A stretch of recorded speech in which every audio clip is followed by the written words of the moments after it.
It's Eamon McEnany and his virtual tour of Waterford Treasures. How are you, Eamon? How are you doing? A man of interest. Morning, yeah, great to hear you. How are you doing at all, Eamon? You too. Good. Great. Thank you. What have you got for us today? Well, today we're looking at a map of the defences of Waterford. It's the oldest drawing of Waterford defences. It dates from 1590, and I suppose we should be proud of the fact that we have that map. It's probably one of the earliest maps of any town in this country. Also, we have the greatest number of medieval defences left in Ireland, of any town in Ireland. We have the greatest number with our 6 towers and big stretches of town wall. And basically what it shows us is the town wall going from Reginald's Tower right across to the watchtower there in Railway Square. And what's fascinating about it was it was made in 1590 by a man we think called York, who was in charge of looking after the defences of the towns in Ireland after the attempt by the Catholic Spanish to invade England, Queen Elizabeth England in 1588.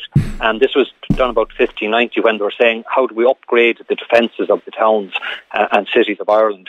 And what's interesting about it is, of course, that the cannon was now coming into use, and you can see outworks, in other words, to stone buildings, low stone buildings outside Reginald's Tower, and also down at the watchtower down there in Railway Square, and they're still there. That's incorporated into the nightclub that was built there a few years ago. And it shows they had cannon on these because, of course, the old medieval walls weren't capable of taking big cannon.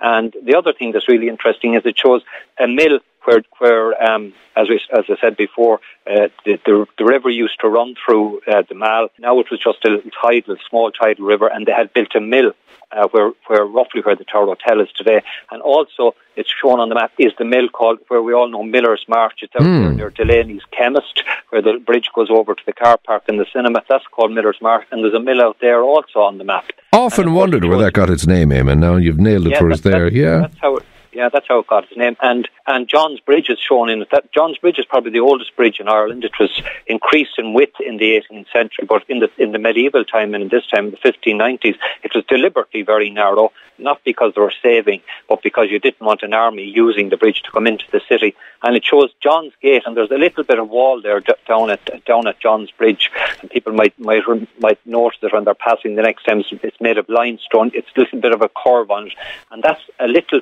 tiny portion of 4 towers that were on that gate. Wow. There's a huge big gate there, one of the most important gates into the city, so it had to be defended. It's a fascinating map, and it's fascinating that we have so much of the medieval walls and towers left, and it's great to see it up in Browns Lane there, where now it has been exposed, and you can see the length of town wall there and what we call the French Tower on top of that. And where is this map available to see when the museum's open? It's on view here in the Medieval Museum. It's a really remarkable piece of work, and it's lovely to have a piece of paper nearly 500 years old. Wow. Showing Waterford. Yeah, it makes it easier to visualise what life was like then. I think you can put yourself there. Yeah, absolutely. It shows Colbeck Gate, and it also shows the Sherlock's Abbey, which was the Sherlocks were a Catholic family, got the monastery when it was closed by Henry VIII, but it shows that as a home now of the Sherlock family, who remained Catholics and held on to the monastic lands.